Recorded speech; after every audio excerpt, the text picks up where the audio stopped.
আমরা 1 ঘন্টা আগ থেকে বলছি যে ভিতরে বাইর করে দেন, আপনারা বাইর করে দিতেছেন না, নয়তো শ্রমিক ভাই বোন ভাঙচুর করবে।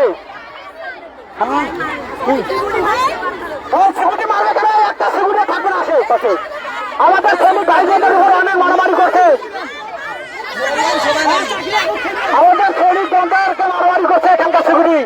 এমার্জিং কোম্পানির সিকিউরিটি আমার শ্রমিক ভাই বোনদেরকে মারামারি করছে, অন্য পর্যন্ত কেড়ে নিয়েছে, অন্য পর্যন্ত কেড়ে নিয়েছে। আমরা এই অন্যায় মানি নেব না। আপনারা কি বাইর করে দেবেন? আপনারা বাইর করে দেবেন, পরিস্থিতি খারাপের দিকে যাবে। দয়া করে ভিতরের সকল শ্রমিককে বাইর করে দেন। ভাই বোনেরা, ভিতরের সকল শ্রমিকদেরকে ওরা বন্দী করে রাখে।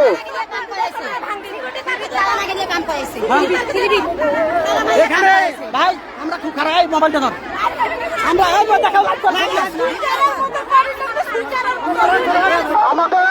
আমরা আমরা যে কর্মবিরতি করছি এটা হচ্ছে আমাদের দাবি মেনে নিতে হবে, কিন্তু ভিতরের লোকদেরকে তালা দিয়ে আটকে রাখা হয়েছে।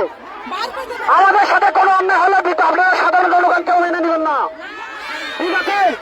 আমাদের বাইরের যারা আছেন সবাই আশ্বাসে চলে আসেন, আমার সাথে অনেক অন্যায় হতে পারে। আমাদের দাবি মানতে হবে, আমাদের দাবি মানতে হবে, পুরাতন শ্রমিক সাথে বন্ধ করতে হবে, তাদের টার্গেট কমাতে হবে, কোনো অন্যায় মানিয়ে হবে না।